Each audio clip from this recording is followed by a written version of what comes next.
మనిషి స్వభావం అతని చుట్టూ ఉన్న ప్రపంచాన్ని ప్రభావితం చేస్తుంది. అది ఎలాగో తెలుసుకుందాం. కొంతమందిని చూస్తే ఎప్పుడు కోపంగా, గంభీరంగా మొహం ముడిచేసి ఉంటారు. అలాంటి వారి దగ్గరికి వెళ్ళాలంటే చాలామందికి భయం వేస్తుంది. తమ బాధను చెప్పుకోవాలనిపించినా, సమస్యను పంచుకోవాలనిపించినా వారి దగ్గరికి వెళ్ళడానికి మనసు ఒప్పుకోదు. ఎందుకంటే వారు కఠినంగా కనిపిస్తారు. అలాంటి స్వభావం వల్ల మనుషులు మన నుండి దూరంగా వెళ్ళిపోతారు. ప్రేమ, అనుబంధం, స్నేహం ఇవన్నీ తగ్గిపోతాయి. మనిషి ఒంటరిగా గడపడానికి కాదు, మనం ఇతరులతో కలిసిమెలిసి ఒకరికొకరం తోడుగా ఉండడానికి పుట్టాం. ఒక మంచి వ్యక్తి అంటే తన దగ్గరకు వచ్చిన వారు సంతోషంగా తిరిగి వెళ్ళేలా ఉండాలి. తన వద్దకు వెళ్తే సమస్య పరిష్కారం దొరుకుతుంది అని అనిపించాలి.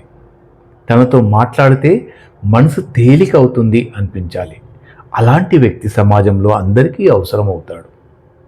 ఎవరైనా తమ బాధను చెప్పుకోవడానికి ఒక చోటు కావాలి. మనిషి జీవితంలో ఎన్నో కష్టాలు, బాధలు, సందేహాలు ఉంటాయి. ఆ సమయంలో ఒకరు సహాయం చేస్తే, ఓదార్పు మాట చెబితే ఆ మనిషి మనసు ఎంతో తేలిక అవుతుంది. అందుకే మనం ఎప్పుడూ చిరునవ్వుతో, ప్రశాంతంగా, ఓపికగా ఉండాలి. మన మాటలు మృదువుగా ఉండాలి. అప్పుడు మన దగ్గరికి వచ్చిన వారు భయపడకుండా తమ సమస్యలు చెప్పుకుంటారు. భార్య భర్త దగ్గరికి వెళ్తే తన సమస్యను అర్థం చేసుకుంటాడని అనుకోవాలి. పిల్లలు తమ తండ్రి దగ్గరికి వెళ్తే నాకు ఒక మంచి రూట్ చూపిస్తాడు, మార్గదర్శనం దొరుకుతుందని నమ్మాలి. తోడబుట్టిన వారు, మిత్రులు, బంధువులు, ఇతరులు ఎవరు అయినా సరే, ఈ వ్యక్తి దగ్గరికి వెళ్తే నాకు ఏదో ఒక మంచి సలహా దొరుకుతుంది అని అనుకునేలా మనం ఉండాలి.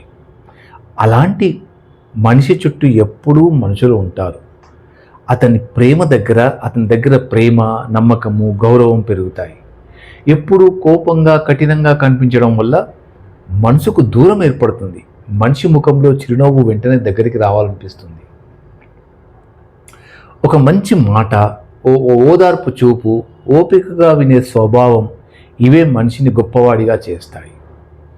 ఎవరి సమస్య అయినా శ్రద్ధగా విని తనకు తెలిసినంతలో మార్గం చూపిస్తే అతను అందరికీ ఆప్తుడవుతాడు. మన దగ్గరికి వచ్చిన వారికి స్వాంతన ఇవ్వాలి. కొన్నిసార్లు పరిష్కారం ఇవ్వలేకపోయినా వారి మాటలు ఓపికగా వినడం కూడా ఒక పెద్ద సహాయమే.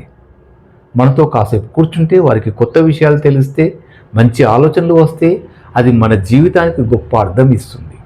మన సాంగత్యం వల్ల ఎవరికైనా మంచి మార్గం కనిపిస్తే అంతకంటే గొప్ప సంతోషం మరొకటి లేదు.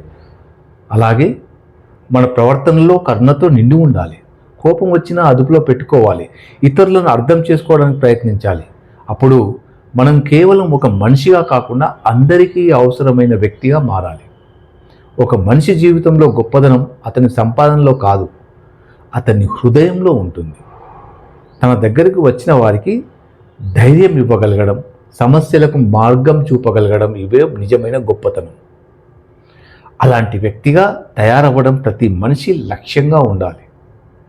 అప్పుడు మన చుట్టూ ఉన్నవారు మన దగ్గరికి రావడానికి ఇష్టపడతారు, మన మీద నమ్మకం పెంచుకుంటారు, మనతో ఉండడం ద్వారా సంతోషాన్ని పొందుతారు. అందుకే ప్రతి ఒక్కరూ హృదయం తెరిచిన మహర్షిలా ఉండాలి. గులాబీ పువ్వు విచ్చుకున్న పువ్వులా ఉండాలి హృదయం. అందరినీ ఆహ్వానించాలి హృదయంలోకి. సో ఇలా ఉండాలని మనస్ఫూర్తిగా కోరుకుంటూ thank you. Me Srinivas Perumalla.